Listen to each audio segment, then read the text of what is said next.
Good evening. I now call the Winton Woods Board of Education regular meeting to order. It is 6:30 p.m. on Monday, February 23rd, 2015. Please rise and join me in the Pledge of Allegiance. I pledge allegiance to the flag of the United States of America and to the republic for which it stands, one nation, under God, indivisible, with liberty and justice for all. Mr. Seymour, would you please call the roll? Mr. Petticoff. Here. Mr. Cleary. Here. Dr. Johnson. Here. Mrs. Burns. Here. Mrs. Miranda. Present. Our first item on the agenda this evening is our district honors, recognitions, gifts, and introductions. Mr. Superintendent, you have the floor. Yes. Is Will Germany here? All right. Sometimes students don't come, but we still read about them because we know this is some airtime and they'll get a chance to watch and hear it later on. So I'm going to read about Mr. Will Germany. This comes from Mrs. Goins. I'm proud to nominate Will Germany for the Kiwanis Characters Key Award.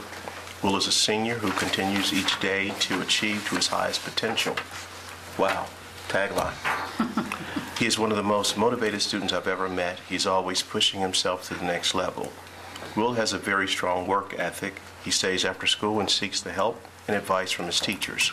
Will is committed to doing his very best at all times, whatever the challenge.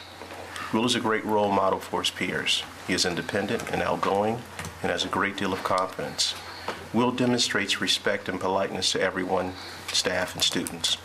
He is always willing to help a student to understand concepts in his class. He is friendly and pleasant and is able to engage in great conversation with students and adults. Will has been able to maintain high academic standards and participate in school activities as the academic quiz team, the robotics club, the Junior Engineering Society, Key Club, Winton Woods High School Band, and PEP. Will has been accepted to Ohio University, Miami University's College of Engineering. Wow. Northern Kentucky University, and still waiting to hear from others. Each of the institutions will be honored to have Will as a student. So congratulations, Will, from Mrs. Goins. There's one other thing I want to say about Will. Having the opportunity to attend the Sweet 16, is that what they call it, Mr. C? Where students were talking about being accepted to universities. Most of them talked about applying to universities, and then they would mention, I applied to this university, I got accepted to this one, and this is the one I'm going to. I'm hoping that our order changes one day. I applied to this university, I got accepted to all these universities, and this is the one I'm choosing, okay? As opposed to the university choosing me, okay? So, congratulations. Will has already got 2 under his belt. I'm sure there will be many more. So this is for Mr. Will Germany.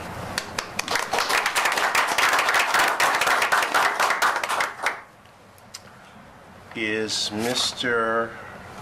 Turner here? No. All right. Mr. Leonard Turner is the son of Mr. Leonard Turner. Okay. And this comes from Miss Gipfried. When you guys see Miss Gipfried, would you mention to her that I think she writes some of the most compelling letters to universities and admissions officers across the state? Hi. That's not Will, is it? No. Okay, all right. Because we were going to do it all over again. Okay. So I'm going to read at least a portion of this about Mr. Turner. Honest, hardworking, dedicated, responsible, and reliable were just a few words to describe Leonard Turner. He's a well-rounded student and has pushed himself academically in his 4 years of high school. This is the first year I had to work with Leonard as his counselor, but I've always known who he was. From the first day I met him, I noticed that he possesses positive qualities which will ensure his success in college. He's a senior at Winton Woods. He's ranked 40 out of 280 seniors in his class and currently holds a 3.15. I would define Leonard as being a quiet leader, because he does not boast about his success, nor does he slack off. Leonard has taken a rigorous course load full of honors, levels, and AP courses. He is not afraid of a challenge and works hard to maintain strong grades. Leonard's greatest strength is his knowledge in engineering.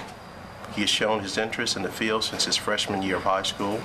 He's participated in Project Lead the Way, a program that focuses on engineering. He's taking Intro to Engineering Design, Principles of Engineering, Digital Electronics, and is currently taking Civil Engineering and Architecture. His interest in engineering has also been carried out outside of school. He attended a summer camp that is for students interested in engineering. This camp allowed students to see possible careers in the field. He is so curious about this field so much that he finds projects at home for him to fix, such as rewiring the television or creating fragrances and compounds from scratch. What? As long as he doesn't do the television that smells, I guess that would be Smell-o-vision. Yes. Where to go, Mr. P. Leonard is also very involved with school activities. He participates in yearbook, student council, robotics, student advisory council, the superintendent's advisory council, the principal's advisory council, and is also a math tutor. He's a young man that works hard to maintain strong grades and is also involved with many activities. Leonard is a well-rounded young man. He is also part of integrity and he is a person of integrity, and has high moral values.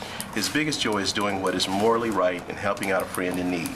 He believes that doing the right thing is important because it gives him joy in his everyday life, to teach, to reach out and help someone. He truly is a fine young man. His hard work and dedication will leave a lasting impression on his teachers as well as on me. He has a passion for academics and personal success and will make sure that this success is an integral part of his college career. I'm very pleased to see him enhance his academic achievement at your school. This is where she wrote to an admissions officer. He will be a positive addition to your campus and community. I highly recommend him for admission to your university. That's Mr. Leonard Turner, Jr.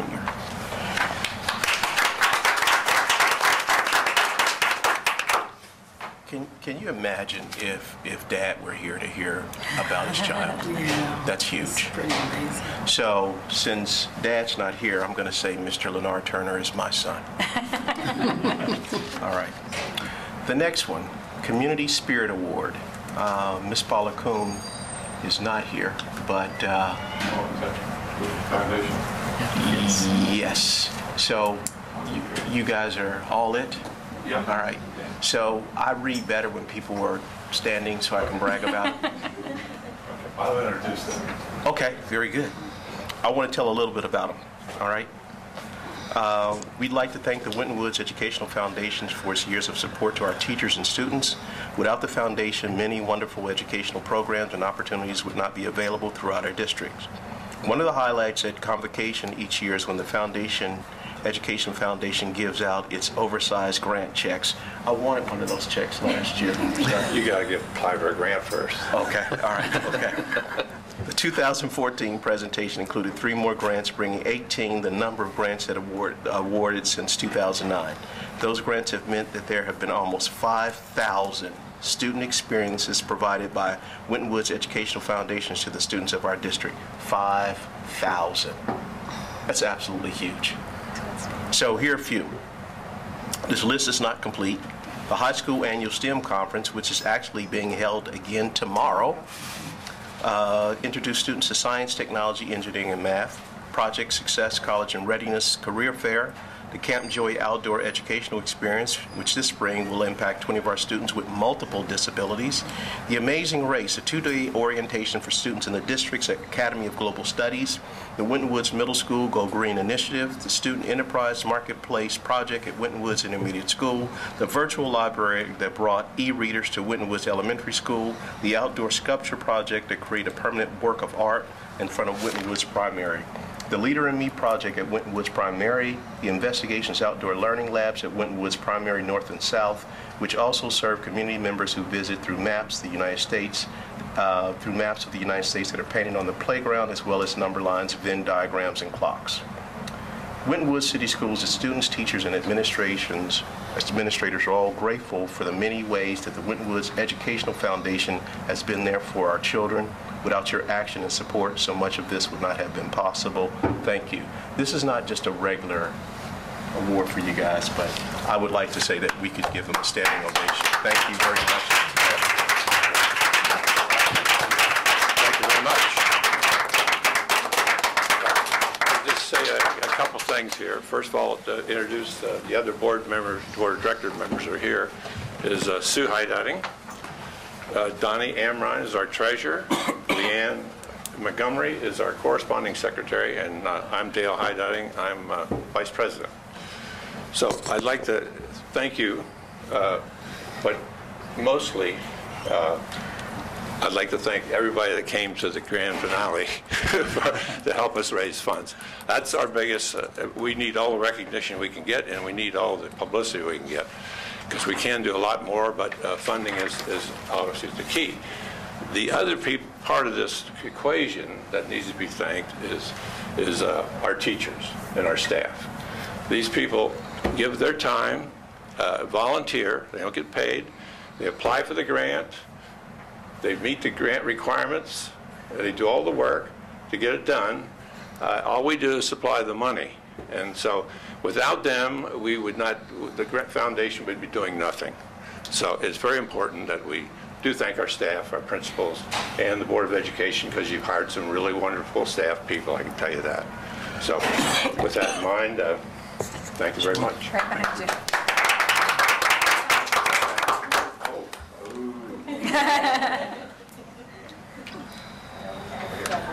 Oh, this WW is still saying that. Stand up, Jessica. Mr. Heidatting, what's the best way for anyone in the community or anyone that would like to make a contribution to the foundation? How do they go about doing it?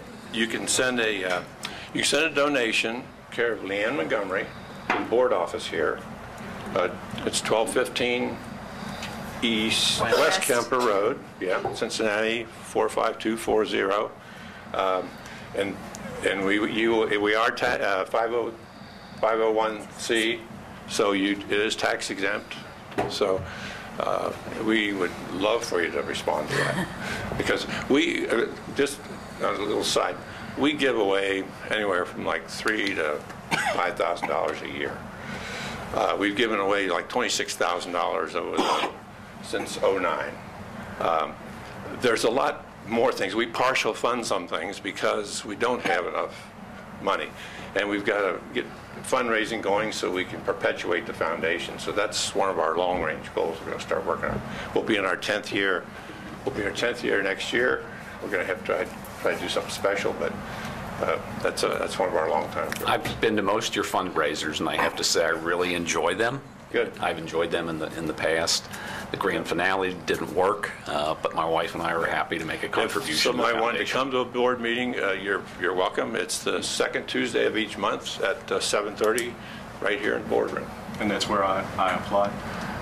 You can apply. We have 15 board members right now. We have a vacancy, and we have 2 people we're considering. So. Get through. All right. Thank you very much. I appreciate it. Thank you. All right. We did this in a little reverse order because I was waiting to see more students show, and so they did. Giante Walker Williams, not here. What about Daryl Calhoun? What about Leslie Gervasio? I've got her. Leslie's here. All right. Come on up. Come on down.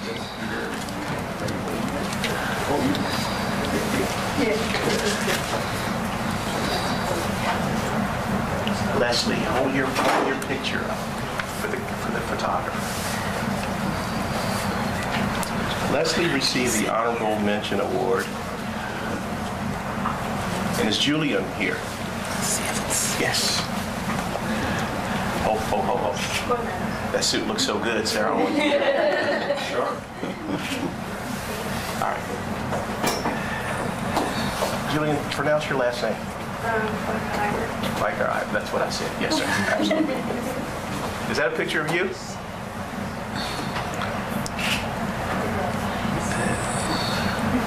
All right, Julian, Leslie, come back up. Show your pictures to the board so they can see what they look like. Right here. Yes. Oh, I like that. Look at that self-portrait. That's amazing. That is nice. Oh, my. Thank It you, is. folks. Fantastic. Wow. Absolutely. Colors. Very talented.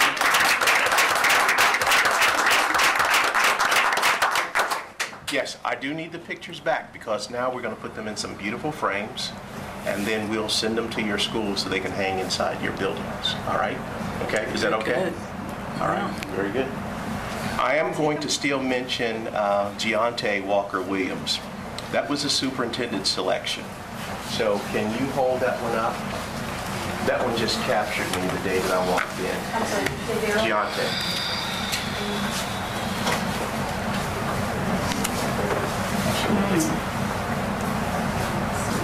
We'll make sure we get that framed as well. The good thing about it, Emeritus actually does all of our framing for free. And so they put the pictures in quality frames so they can hang in various schools on a regular basis. So let's make sure we always remember Emeritus. And then the principal selection was Mr. Darrell Calhoun. Nice. Wow. Reminds me of a cold winter day. I was trying. All right, very good. All right, I'll continue on with the gifts. Is Mr. and Mrs. Larry Keel here? All right, not here, but we will read about them. In concert with Mr. Greg Cox of the St. Joseph Home, they donated a hydraulic lift with adjustable base to Winton Woods High School. The lift, which is to be used in assisting students with personal care in the multi-handicap resource room, is worth about $700. So let's thank Mr. and Mrs. Larry Keel in concert with Mr. Greg Cox of the St. Joseph Home.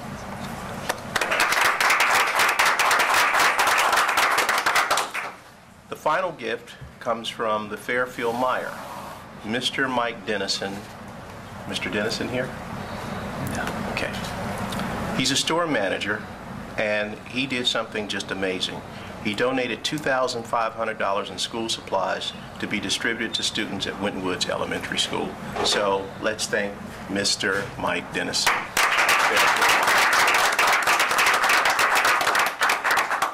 Okay. Students, you will get your artwork back after we've enjoyed it for the rest of the school year. Okay. So it's yours. It'll come back to you. Yes. Thank you, Superintendent Smith, and congratulations again to all of our students. We will now take a recess for 5 minutes. Okay, our meeting is now back in session. Seeing as that we have no public comments, we will move right along. Oops, if I can find my agenda. Okay. So the next item would be 5.0, approval of the minutes. Mr. Seymour. We only have the regular minutes for January 26th for your approval this evening. Madam President, I move to approve the minutes as presented for the January 26th regular meeting of the school board. Second. It's been motioned and seconded. Mr. Seymour, would you please call the roll? Mr. Pennicuff? Aye. Mr. Cleary? Aye. Dr. Johnson? Aye. Mrs. Burns? Abstain. Mrs. Miranda? Aye. Motion passes. 6.0, Treasurer's Report. Mr. Seymour. Through the month of January, we had year-to-date revenues in the general fund of around $30 million. And the month to date, we're approximately $8 million. But as you know, if you paid your tax bill, I am requesting tax advances during the month of February, which is a nice month for revenue. Our total expenditures year-to-date are $24.8 million, and we're running at approximately still about 3% under budget. And if you notice, the month of January is an expensive month because in January is when we pay severance from retirees from last school year, and we also paid our health savings contribution to all the employees who have elected the high deductible health plan. So our expenditures for those two items were approximately $575,000 during the month of January. And we had an unencumbered balance on January 31st of $17.3 million, of which $16.3 was the general fund. Thank you, Mr. Seymour. Any question, board? Any questions for our treasurer? Okay. Next item is 7.0, Treasurer's Recommendations. Back to you, Mr. Seymour. We had investments during the month of January of out about approximately $20 million, and we earned $2,466.13.5. So that's the interest report for the month of January. Thank you. Madam President, I move to adopt the investment report as presented for January 2015. Second. It's been moved and seconded. Mr. Seymour, would you call the roll? Mr. Pennicuick? Aye. Mr. Cleary? Aye. Dr. Johnson? Aye. Mrs. Burns? Aye. Mrs. Miranda? Aye. Motion passes unanimously. 8.0, reports of the superintendent. Yes, Madam President. I'm excited about the involvement of the Winton Woods Alternative Education Program. That one was missing for a while, and since we do have students there, I think it's important for people to know that there's active educational opportunities going on. If you can look at some of the upcoming events, they have an OGT prep rally going on, and also there's a February Positive Behavior Incentive where there'll be courtside seats at the Xavier University Basketball Cintas Center, behind the scenes, meet the players and the coaches, and there'll be 3 winners ongoing. Wow. So, excited opportunities. Excellent. Any questions about the upcoming events at any particular school? All right, seeing none, let's move on to 8.02. Ms. Dr. Holden, can you grab Mr. Denny so we can give information about the trend data? While we're getting Mr. Denny board, I apologize. I neglected to say a key sentence here back on 6.01. With no objections being heard, let the financial report for the month of January be submitted to audit. I have it. Thank you. Hopefully no one else caught that, but I did. Good catch.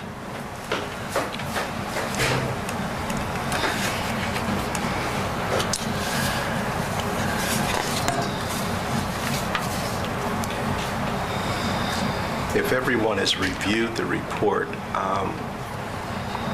the miles by service, the pupils by service, and the trend data summary, Mr. Denny can come and give you a more broader picture if you would like. If the board is satisfied with what you've read, we can continue on, or we can wait for him to come in. Board, what's your pleasure? I've looked at the report. I'm satisfied. I don't need. I have no questions. Thank you. All right. Well, I see him coming now, so. It's all right. He can be ready for the vending machines. Okay.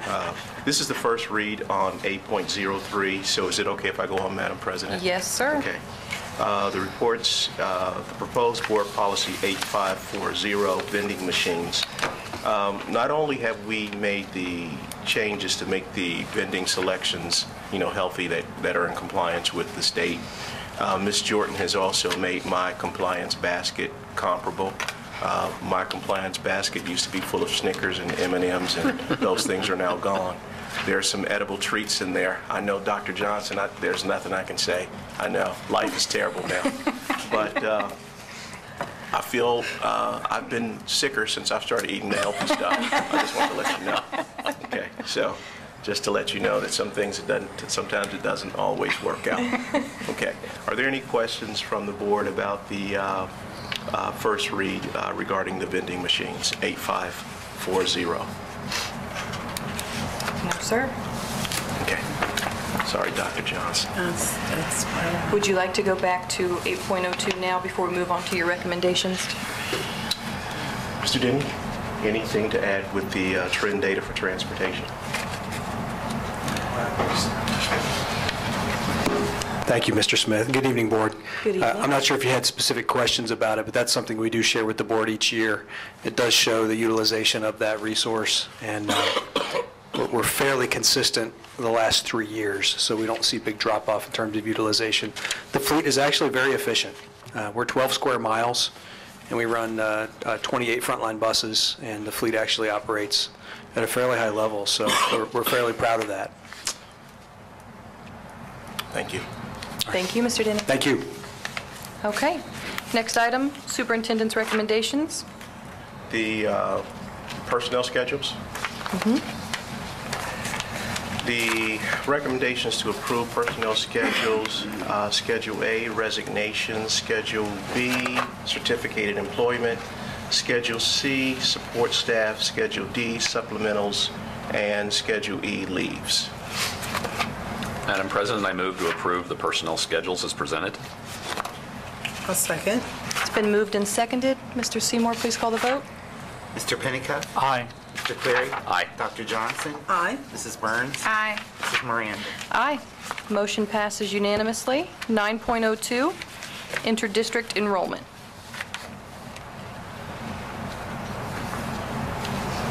Payroll. 9.02, job description for payroll. Ooh, this must be an old agenda. I apologize. Please continue. Okay.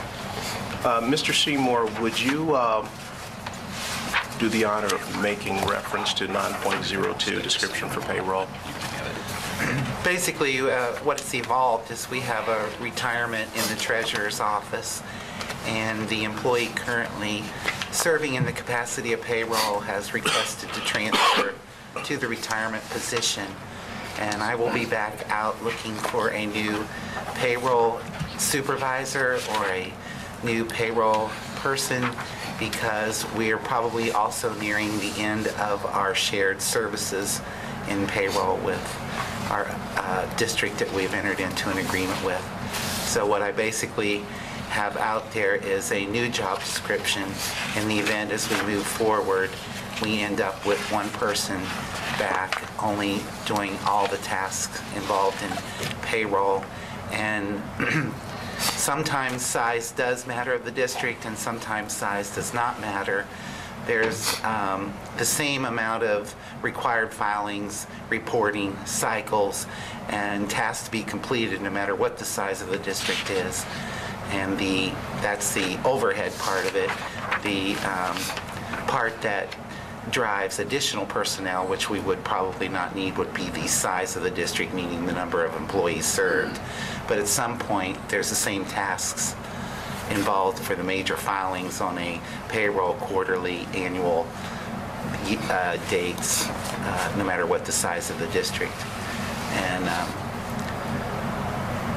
I just feel obligated to make sure that Winton Woods is secure down the road 3, 4, 5 years from now, making sure that that key position is filled with a quality individual. So what we've done is try to open up as we interview and look at our options, the parameters as to what level we bring them in.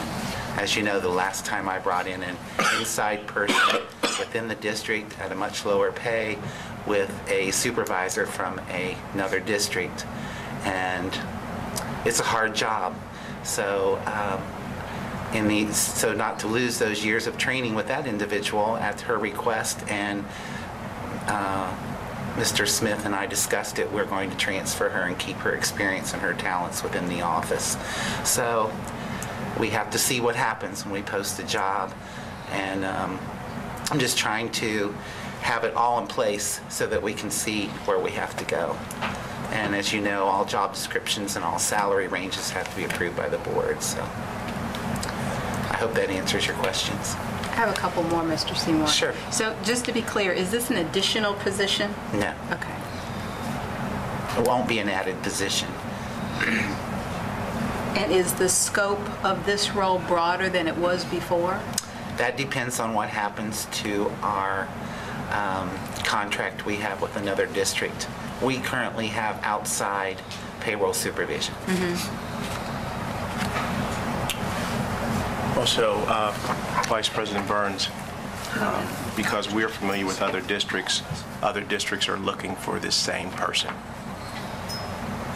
It's a very difficult position to fill with the knowledge of State of Ohio payroll software and some of the requirements we're going to try to place into the job description, and we'll see what happens from there. Madam President, I move that we approve the job description for payroll as presented. I'll second. It's been moved and seconded. Mr. Seymour, would you please call the vote? Mr. Pennicuick? Aye. Mr. Cleary? Aye. Dr. Johnson? Aye. Mrs. Burns? Aye. Mrs. Miranda? Aye. I'm sorry, Tim, did you want to say something? Yeah, I was going to have a Okay. comment, but it was... Any other discussion? But it didn't change the vote. I just Okay. want to say enthusiastically, I support your recommendation, Mr. Seymour. I mean, your audits come back extremely clean. Your state audit came back, and that's a reflection of the district's hiring practices and your hiring practices, that everybody does the right thing. So thank you once again for that, and thanks for being sure that there's longevity within the system. We do have to look out for the future. We have a treasurer's office where average age is 60. So But we do know that that can go up to 75. Especially since you guys are passing all these audits. Yes, absolutely, sir. So thank you, Mr. Seymour. Since you opened the door for post-vote comments, the comment I was going to make, I'll make now. I worked on payroll in my career back 40 years ago. I was, in reading the current job description that we just voted on, I was reminded yet again of how many different kinds of payroll, how many different kinds of employees, contractors, how many different kinds of tax schedules. This is like 5 times more complicated than payroll systems that I worked on for my career back 40 years ago. So this is a tough mix of skills to be up to date on. Thank you for staying on top of it. sure. Any other comments, board?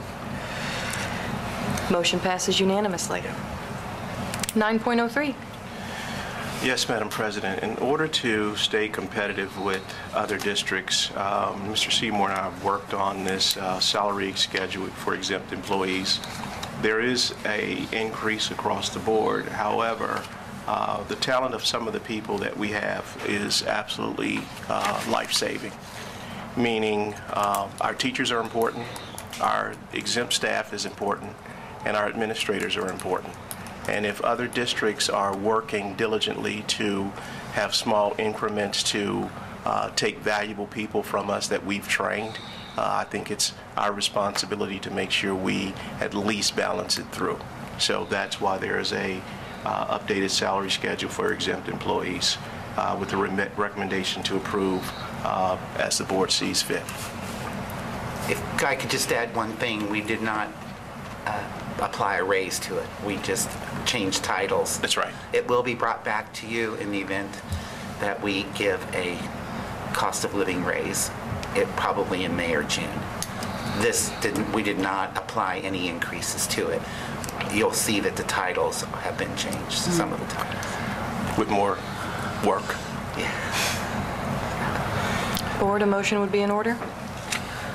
I'd like to make a motion to approve the updated salary schedule for the exempted employees as presented. Second. It's been moved and seconded. Any discussion? This is kind of monumental, at least from my perspective, and I'm beginning to see this in some other school districts, but we're kind of ahead of the curve.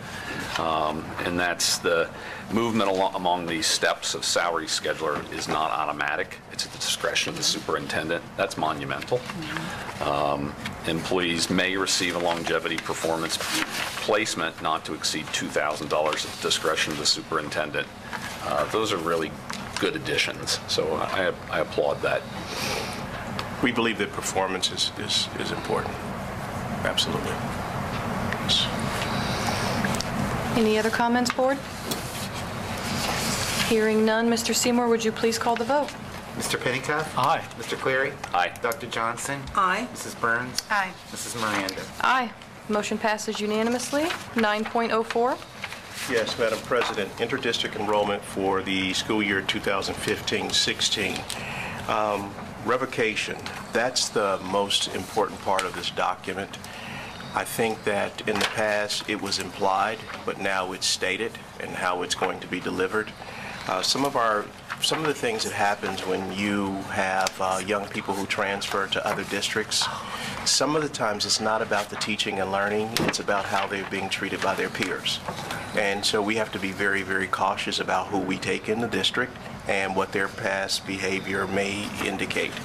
So there's something in here that says enrollment of an interdistrict transfer student may be revoked as a result of poor attendance and or repeated or serious violations of the student code of conduct. Poor attendance is defined as 12 unexcused tardies to school and or absences in a school year. Enrollment of an interdistrict student may be revoked if it is determined that the student or the parent guardian failed to disclose or falsified information on the interdistrict open enrollment application. Okay, so we know that Johnny has had 10 prior suspensions, and we asked the open question, has he had any disciplinary actions, and the mom says no. Okay, we know that the mom needs to be aware. Dr. Holden can tell you, coming from the high school last year, many of the cases of things that she had to deal with ongoing was not the students who've been brought through our system, it's the new addition. Okay, we will take those kids as long as they comply to what our standards are.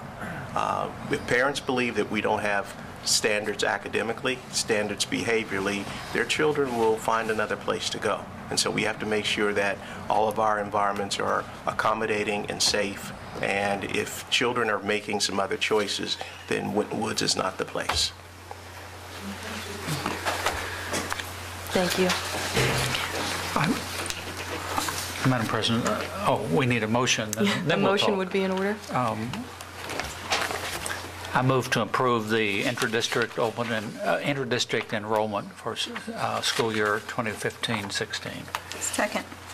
It's been moved and seconded. Board, is there any discussion?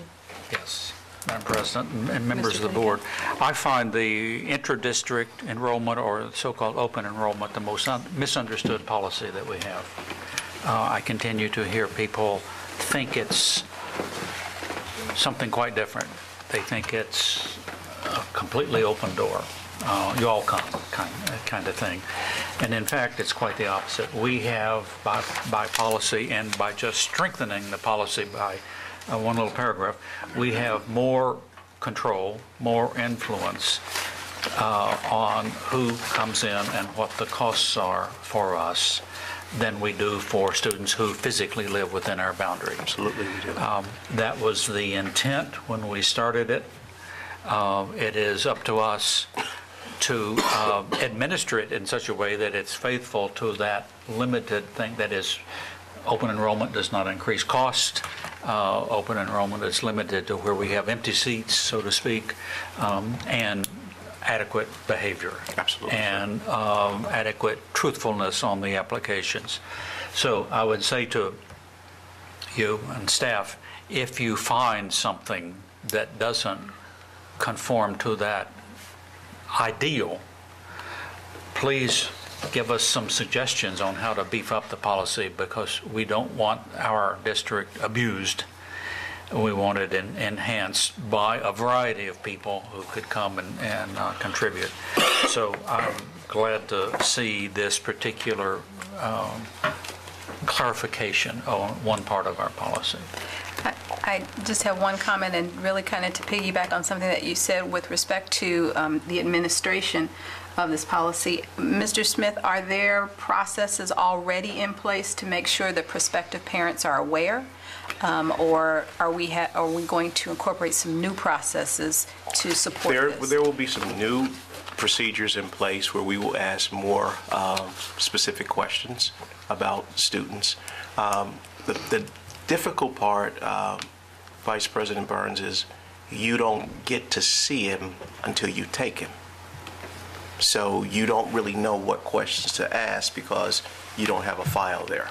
And so once you see the file, then more deliberate questions come back to the table. I know that thanks to Dr. Holden and also Mr. Denny, there were a few students that we were in question about, and we had an interview process for them. So it came all the way to my office, and along with my colleagues, we interviewed the students to see if they really fit the needs, as opposed to us saying that you can come, as Mr. Pennycuff mentioned, there's an open door, but the door has some provisions attached to it, and we have to be very, very clear. We remember interviewing one student, and we realized that as long as he's occupied in meaningful activities, he does well. So his condition was I didn't know if he played football, but I told him, you're on the football team, you're on the basketball team, the baseball team, the track team, and the soccer team, and also the swimming team, even though we don't have a pool. And he agreed to all of those conditions, and I'm happy to say that the student is doing exceptionally well in the middle school. Now there's some structure around his life. So. One question that I have, is there not an interview process? What is the process for the open enrollment? Is there not an interview that goes along with it? Is it just the application process? Well, I think there are two pieces. If the line is 15 deep, we're taking the application and we're trying to move through. If we have a little more time, there's more specifics that can go along. And then the final piece is if there are some language barriers, we have to try to get an interpreter there to kind of get us through that rough part. I think in some cases the parents may not understand the questions, but the kids definitely do. Have you ever been suspended? Parents are saying, I don't know. Kids are like, definitely not. And of course, you know, he moves on through. And the one thing that I'm happy to say, with the work that Mr. Lumpkin does over in the high school, he can tell you that he spends an inordinate amount of time tracking students or chasing students down that are not our firstborn, meaning they weren't part of our system. And so spending a lot of time on 10% of the kids, and you're spending 70% of your time with 10% of the kids that are coming from another place, it kind of tells us that our children are saying, we don't really fit with this, and so please make the adjustments so that we can stay at Winton Woods. And I think that's responsible on our part as well. Absolutely. Okay, thank you. And Board, I made my comment. I'm very much aware that you knew what I was saying. I was not trying to belittle your knowledge, but trying to help other people understand, because Absolutely. it is a misunderstood policy. Hearing no further discussion, Mr. Seymour, would you please call the vote? Mr. Pennycuff. Aye. Mr. Cleary. Aye. Dr. Johnson. Aye. Mrs. Burns. Aye. Mrs. Miranda. Aye. Motion passes unanimously. 9.05, is that Yes, what we have? Madam President, to approve the proposal for overnight extended student trip, Winton Woods Intermediate School, Camp Joy, Clarksville, Ohio, April 22nd to 24th, as presented. So moved. Second? It's been moved and seconded. Board, is there any discussion? I'd just like to just make a comment about field trips in general and how they're a valuable learning experience, and that research has shown that field trips can be remembered long after the visit, and they can influence career choices, and they can increase interest in subjects like science and math where there was no interest prior to going on a field trip. The results of an effective field trip can have positive gains, you know, far into a person's career choice. I also wanted to just say that the importance of educational field trips are supported by many professional and educational organizations, and it deepens and enhances the classroom study and asserts a quality of curriculum that extends far beyond the walls of the classroom. So just having said that, I just wanted to just make note, we have a couple of field trips that we're going to look at, and I know sometimes it might be said, you know, why are we spending money on kids to go on field trips? Also, field trips, in many of our field trips now, they're being tied to the curriculum, and they're becoming part of the learning experience, and they come back and they write about it, they do group study about it, and like that. So there are learning outcomes from these experiences that can range from cognitive to other effective outcomes, and can potentially address several different strands of learning. So I just wanted to kind of say that as we look at these other field trips that we're about to vote on. So, In addition to that, Dr. Johnson, I think it's essential to recognize the work that Ms. Darcy's group does. We sometimes forget about students with disabilities. And right now we have them in this cocoon called Winton Woods. Eventually they will have to get out on their own and figure out how it works. Giving them these experiences, I think it's just, it's a life learning experience that Imagine your child has that disability, a profound one, and the school is saying, we're going to take them to give them some other exposure. Parents have to feel just excited about it. Field trips also enhance that experiential learning that's outside of the book, it's Absolutely. outside of the seat, it's outside of the multiple choice question that has to be answered. So I think that sometimes you look and you say, well, they're going on an overnight trip. What does that have to do with, or, you know, but there's a lot of learning that goes on and some independent thinking, critical thinking, all that. So I just wanted to make that statement with So regards to thank you for being an field trips. advocate for the field trips. Absolutely. So when the executive team goes to Cancun, I think it'll be just a great experience. We'll debate that. We'll explore. We'll come back with new knowledge that we didn't have before. Yeah. Boondoggle on that. Make sure the minutes reflect that was a flawed attempt at humor, not a serious proposal. Not at all. Not at all. Yes. Any other discussion, board?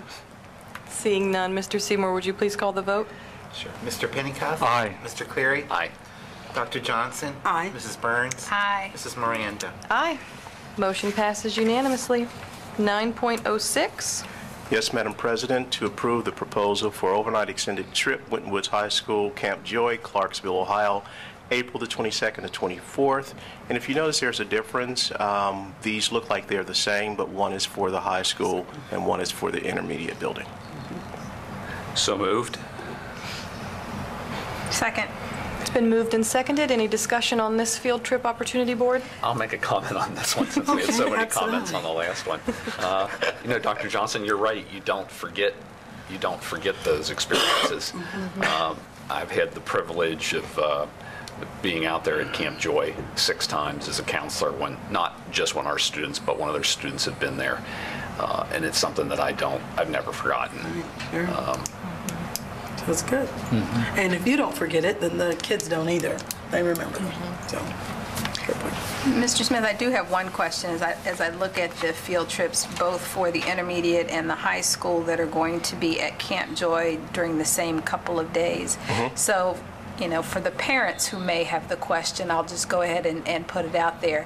How will those groups interact, or will they at all? Will they have their separate itinerary, or will there be some mixed group activity with my intermediate kid and the high schooler? Good point. Dr. Holden, Those are, Mrs. Burns, those are our multiply handicapped students from both schools going at the time. I'm certain that they will have activities together, but those are the 2 groups going those same days. Thank you. If that helps. That does, thank you. very good. Thank you. Okay. Seeing no further discussion on this one, Mr. Seymour, would you please call the vote? Sure. Mr. Pennicuick? Aye. Mr. Cleary? Aye. Dr. Johnson? Aye. Mrs. Burns? Aye. Mrs. Miranda? Aye. Motion passes unanimously. 9.07. Yes, Madam President, the final trip is to approve, the recommendation is to approve proposal for overnight extended student trip, Winton Woods Intermediate School, Camp Campbell Guard, Hamilton, Ohio, May 20th to 22nd, 2015, as presented. So moved. Second. It's been moved and seconded. Any discussion on this one? Since we're down memory lane, I have to tell you, board, that one of my most vivid, I didn't say fond, one of my most vivid memories is at Camp Campbell Guard, where they couldn't find enough fathers, and so I was recruited and spent the night in a tent with, I don't know, 10 or 15 middle school, 5th grade boys, I believe it was. And you have to remember, no one goes to sleep until the last battery has died. And at that point, they all had flashlights and were playing Star Wars and so forth. And I don't know, it was midnight or something before the last battery died. But my memory is of getting up at 5 before they got up, slipping into my P&G uniform with my wingtip shoes and getting out to the parking lot and leaving because I'd done my duty. I'd kept them safe and sane overnight. These are great trips. Students talk about them. For many students, this is the first night away from mama. Absolutely. The first night that they didn't sleep in their parent or their grandparents' house. That is part of the growth and part of the anxiety for some of the students. So I'm going to support this when you call for the vote. Seeing no other discussion, Mr. Seymour, please call the vote. Mr. Pennicuick? Aye. Mr. Cleary? Aye. Dr. Johnson? Aye. Mrs. Burns? Aye. Mrs. Miranda? Aye. Motion passes unanimously. Okay. That was it for you, Mr. Superintendent, correct? Yes, ma'am. Since I'm looking at two different agendas here, I apologize. Okay, we now move into 10.0 Board of Education reports. Mr. Pennicuick, you have the floor for your legislative report. Thank you very much, Madam President, members of the board. A couple of items I wanted to tick through and give you status, and as well as some observation about these. We have in the Ohio Senate House Bill 7 that's currently being worked on in the Education Committee. And this bill would prohibit student scores on the new PARCC assessments for this school year from being used to make promotion or retention decisions or to grant course credit. Without dealing with the merits of that, just to let you know that this is the equivalent of the airplane that's already in the air and being redesigned by the legislators. We have just started the 20 days of intensive testing, and the state legislature is playing around with purpose and procedure, even while people such as Dr. Holden and the staff are working all day, every day on these 20 days of testing. I'll move on before I say something else on that.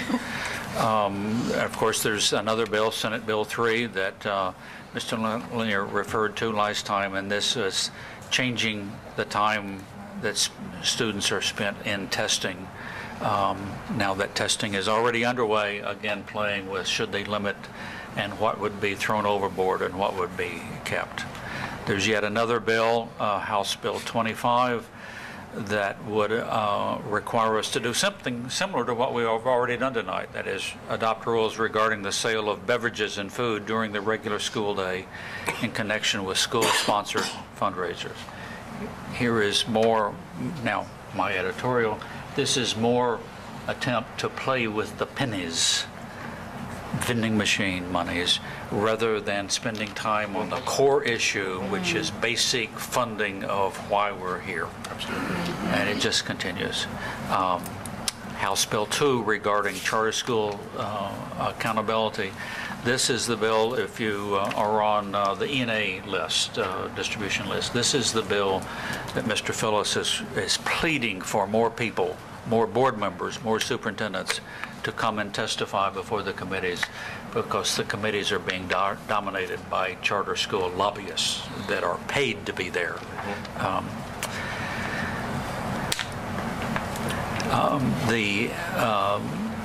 The biennial budget is topic of a major conversation, and what will be the new school funding formula. We won't know. We can speculate, but we won't know what it is until the evening of June 29th, because it has to be approved by midnight on June 30. But what I will tell you for sure, whatever the formula is, will be the fifth formula in 5 years. So this is a continuation of, rather than asking the question, what does it cost to educate a student? What are the costs for the components, for biology labs, for buses, for staff, and so forth? What are the costs? And looking at the costs, the state continues to say, how much money do we have left over after we funded prisons and roads and so forth? Now, the money that's left over, how shall we divide it?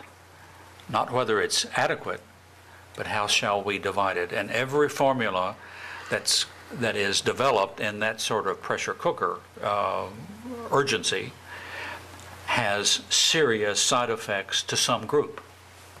The most current group would, the most current formula would, get this, benefit the rich districts, would absolutely devastate many of the rural districts in southeast Ohio. And so it goes. And so that formula will be saying, they will say, oops, we didn't mean to do that. Let's come up with another formula that will disadvantage some other group. And that group will go to Columbus and lobby, and it'll get changed before it's all. So I can't predict. But those every now and then, we get requests, don't we, Mr. Treasurer? We get requests for what's the 5-year forecast. We don't know what the formula is going to be next year. So this is like in your personal life. Can you tell me to the penny, can you tell me to the 1% how much money you're going to have in your checking account December 31? We're being asked to say how much money will we have in our checking account 60 months from now, 5 years from now. Sorry, end of comment on that. I am encouraged, colleagues, there is House Bill 70 that has bipartisan support that would authorize school districts and community schools to initiate a community learning center process to assist and guide school restructuring. You've heard me mention what I think is the need for a community learning center to deal with some of the societal issues that our students bring. And so this bill probably doesn't have much of a chance, even though it's bipartisan. It would be viewed as idealism and probably will be left on the cutting room floor. So that's what's going on in the state legislature. And thank you for tolerating my editorials as we went through it. That concludes my report, Madam President. We'll respond to questions. Board, any questions or comments for Mr. Pennycuff? Thank you, Mr. Pennycuff. We'll move on to the Great Oaks Career and Technical Center report. Mr. Cleary, you have the floor. Madam President and Board, I have 4 items. Patrick Sheehan with the Cincinnati, he's the Cincinnati Chamber Vice President, presented the Oaks with an award to acknowledge our 45 years of chamber membership. As school leaders began the district some 45 years ago, they saw the importance of those fundamental business relationships. This year, we strengthened that tie with our new participation in the Regional Economic Development Initiative, which gives us even greater access to companies that need trained workers. By the way, Winton Woods does the same thing. We're members of the Forest Park Chamber, and we have business partners here, 2 of which we talked about this evening, Emeritus and Myers. But there are many others. That association with Forest Park gives us association with other community chambers throughout our region, and some of us have attended some of those meetings as well. The Great Oaks had someone come down from the auditor's office, Rhiannon Beckham, to present us with the auditor's state award, with distinction. Similar to the award similar to how our audits go here. It was a specific award. We had 25 years of clean audits with no findings at the Great Oaks. So it was nice to be recognized by the state auditor's office. On February the 24th, Governor Kasich will give his State of the Address in Wilmington. During the day, Great Oaks will be hosting tours and discussions to show state and local officials how improving the lives of our students and impacting regional growth occurs through the Great Oaks program. Visiting dignitaries will include Chancellor John Kerry and Director Kevin Miller, opportunities for Ohioans with disabilities and their teams. It's a great opportunity to be showcasing our students there as well. And the last item I kind of find of interest, I know a little bit about this personally, but the Great Oaks has a new security update. We presented information on the steps that Great Oaks is taking to ensure the safety of our students. We are utilizing a new software system called Navigate Prepared that incorporates cameras, floor plans, call lists, and safety plans that are in a cloud environment. This means that in the case of an emergency, first responders can then use their mobile devices to actually sign in and see what's going on in the building. It's an amazing system. All the Great Oaks campuses have it. It's all stored in the cloud. So if an event occurs in the school, first responders know exactly where the event is. Staff's all notified through their devices as well, so they can see exactly what's going on. It's been a long process. It's been a 3-year process. Of course, I wasn't involved with it for 3 years, but I've known about it going on. It was a very collaborative process that included all of the other local agencies, police, fire, EPA, to build the plan. OSBA had someone up there that was doing something very similar. It was not Navigate Prepared, but I think Mr. Denny looked at that. Some of the other board members looked at that as well. Very, very, very progressive. Very, very, very expensive. Having multiple campuses all over the area. There was some economy of scale, but we do so much with the public and with students that it was absolutely necessary. That concludes my report. Thank you, Mr. Cleary. Any comments, questions for Mr. Cleary, board? Okay, seeing none, we will move on to board motions, recommendations. I don't believe there are any on the agenda. Correct me if I'm wrong, board members. Okay, let's move on to 12.0, comments from members of the board. Dr. Johnson, we started with you last month, so let's start with Madam Vice President this month. Just a couple of things. On February 5th, I believe it was, I attended the Warriors Partners in Education Appreciation Breakfast that was held at the Forest Park Senior Center, and it was outstanding. It really was. We had I don't even want to call it entertainment. I really want to say a display of skills from the students in the orchestra. There was an orchestral ensemble. There was one young woman who, though she was visually impaired, she sang a Bosnian song excellently. I was really impressed with her as well. And then we had some students demonstrating Tai Chi. So they really put on an outstanding performance. And then that was followed or capped off by a keynote address from Jack Cassidy, who was the former, I believe, CEO of Cincinnati Bell. So it was a really great occasion to kind of hear some things from someone else's perspective with respect to how districts or schools are turned around and what that really takes. I think the key point that I took away from that was a comment that he made really in answer to my question of how long does it take. I know that as we are doing the work that we're doing here within the district, we're anxious for some results. We want to see it, and we want to see it yesterday, really, but right now is okay. And in actuality, for anything to be sustainable, it's going to take some time. Mr. Cassidy told me that it took 5 years to begin to see the change, because the change was slow, it was incremental, but it was sustainable, and by 8 years, it was a complete 180-degree turnaround. So that let me know that, you know, the feeling of anxiousness that we may have and the hunger that we have for a great turnaround, it's coming. We're going in the right direction, but it's not something that's going to happen overnight. So I appreciated that perspective.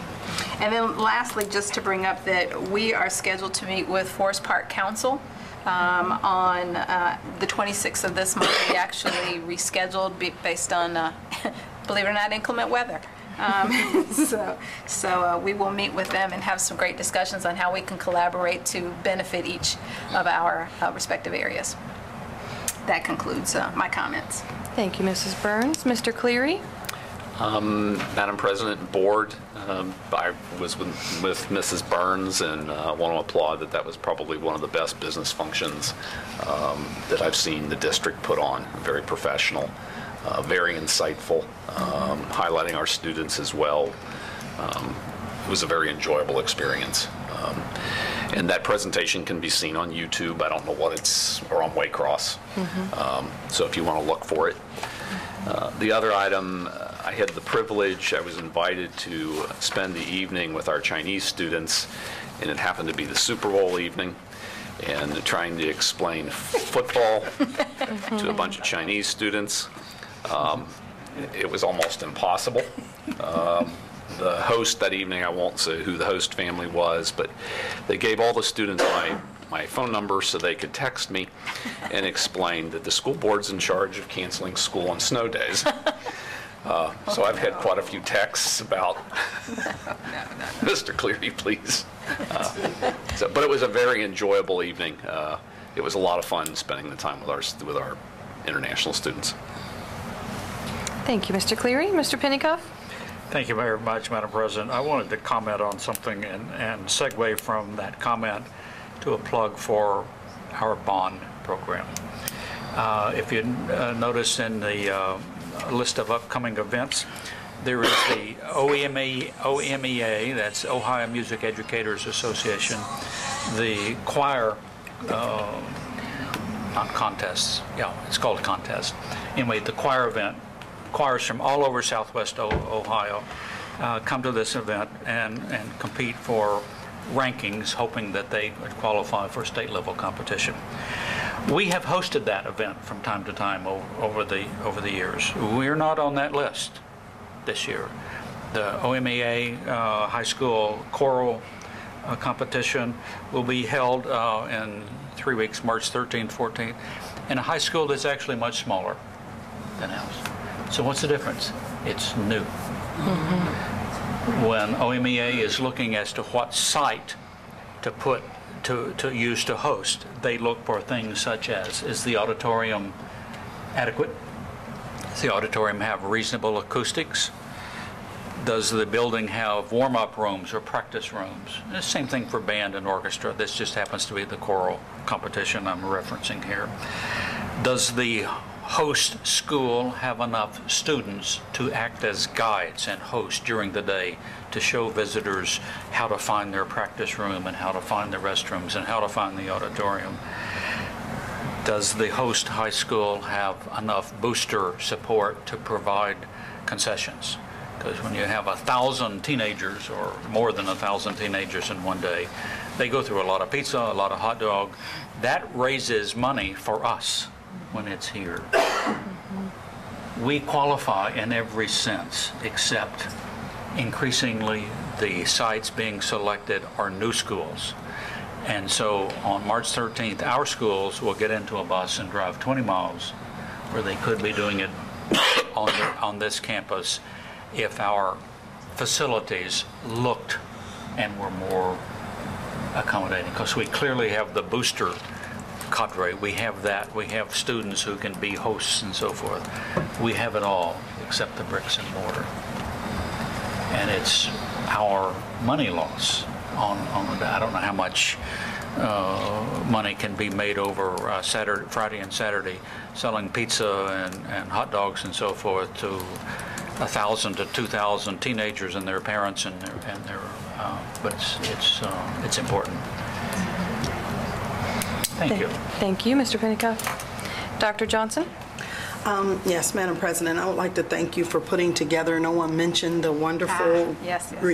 board retreat that we had Saturday, February the 21st. And while many folks were at home in their warm, comfy beds, we, the Winton Woods City School Board members, were here meeting, trying to enhance our learning on how best to foster academic success for the students of the district. We even came to a point where we rediscovered the motivation that originally inspired us, and we shared and reflected on ways to engage the communities of this district. And while some might think, why are retreats such as this necessary, I feel like it gave us an opportunity to look at what has been done and look at ways that we can continuously improve. I want to thank you for putting that together. Also, a big thank you to Kathy Lasota, because she came down the day before and avoided the big snow rush, and she did an excellent job the first half of the day. And then Mr. Smith, I want to thank you for taking us through the pages of Shame of a Nation by John Kozol. Kozol, is that how you say that? K-O-Z-O-L. I know how to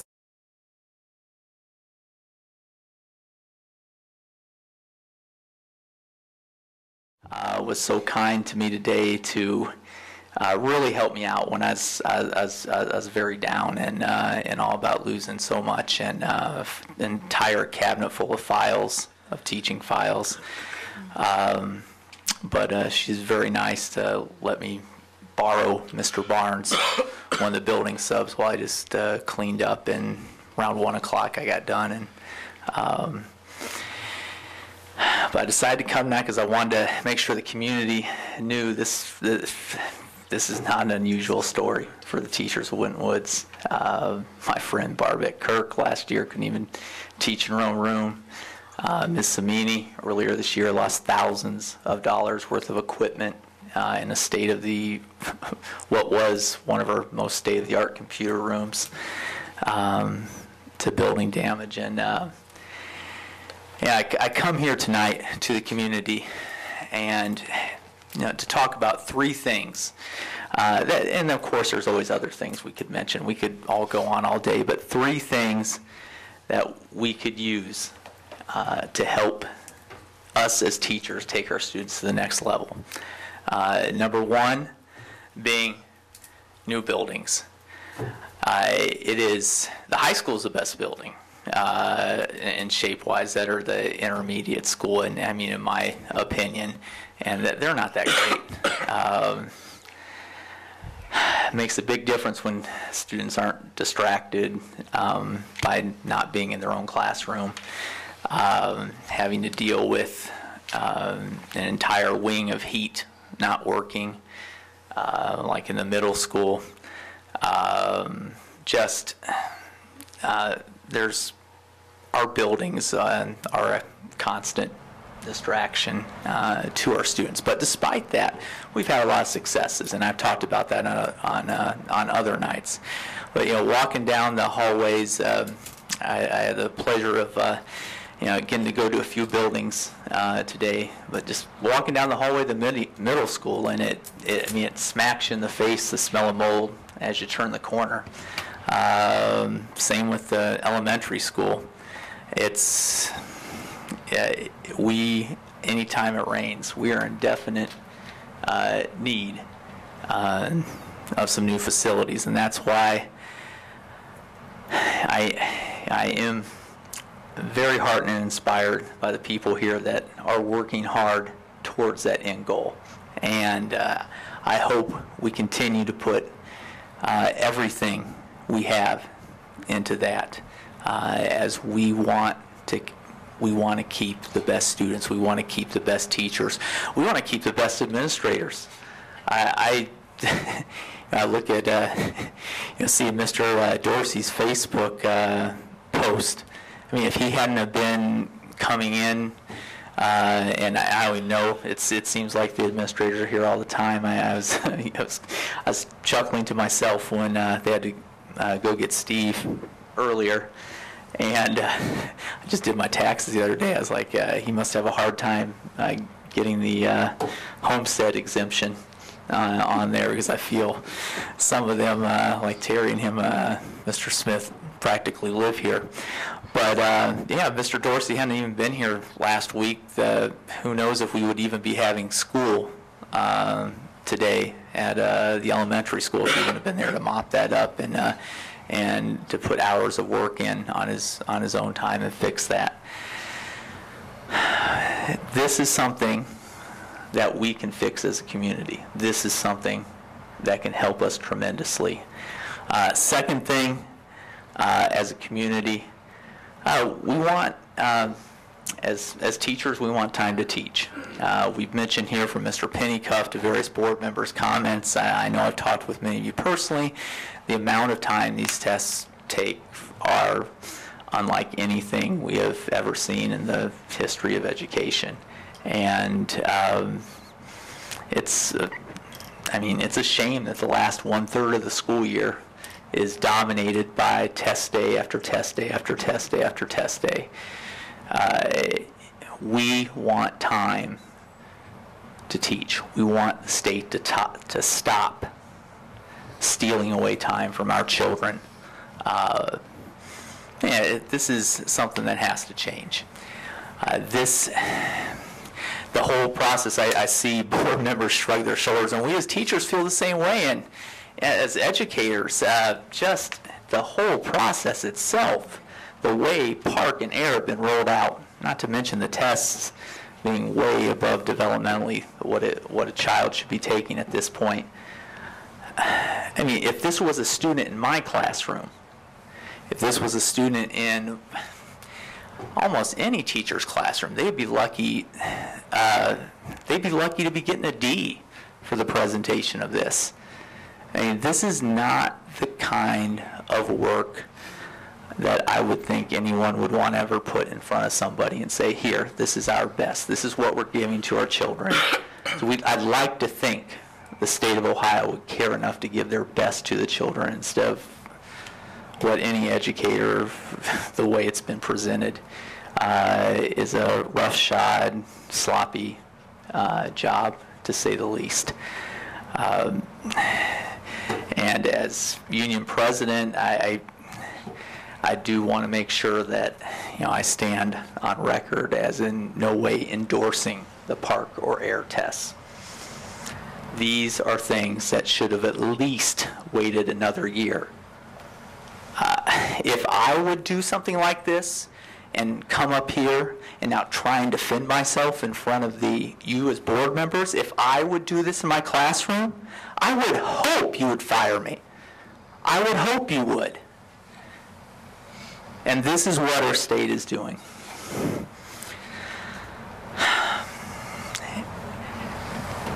Last thing, materials. And that goes back to the new buildings. And that goes back to the test. Right now, teachers, library's closed. I teach AGS and regular school students at the high school. AGS students, we keep going on. We keep doing state-of-the-art research with our laptops and computers, but unfortunately, my regular school honors class I was holding to the same level, same standard. Now we have to get really creative without the use of the library and computers as they're being used by Park and Air. We are a project-based school, Asia Society school, and it's something that is the research part. The important part that's going to help these students in the future is becoming, unfortunately, as we all know here, is getting put on hold temporarily, and ensuring all students achieve their highest potential. I wish the state of Ohio believed in our slogan. Their actions are not showing it. And there's just going back and going back to what we can do right now. Obviously, we hope that the legislature will do something, but let's go back to what we can do, and that's new buildings. New buildings allows for more technology, more state-of-the-art classrooms, so our students can compete globally. We don't want to be taking technology out of students' hands like we have to now, because we don't have it to share with everyone. New buildings, different story. We could keep going on. We could keep functioning at a high level. The $1.5 million savings, at least, that these new buildings could provide, that is a lot of potential educational materials, a lot of potential support that could go to our children here in the district that we would love to see go to our children in the district. And just those of you listening here tonight, and I know some of you do, as you came up to me last time and made a few comments to me. Whatever you can do to help us help our students, our children of this district, we greatly appreciate it. And one of the best things we could do is to get behind the bond May 5th and change what is going on here and to help us get to the next level. Thank you. Thank you, sir. One last thing. Hey, this Wednesday, La Fiesta de Mexico. Yes. The kind owner, Isabel Arellano, has been very gracious, and we're going to do a fundraiser there for the bond, lunch or dinner. Hope to see you there. It's a wonderful opportunity to show your love for Winton Woods and our students, and it's awesome to see one of our community members, as many are, very passionate about wanting to help our children. And we are very grateful for that as a teachers union to have such awesome parents. Thank you. Thank you, Mr. Lanier. I do not see an OPSI representative here tonight, and there is no longer a need for an executive session board. So if there are no other further comments, we will adjourn. Thank you.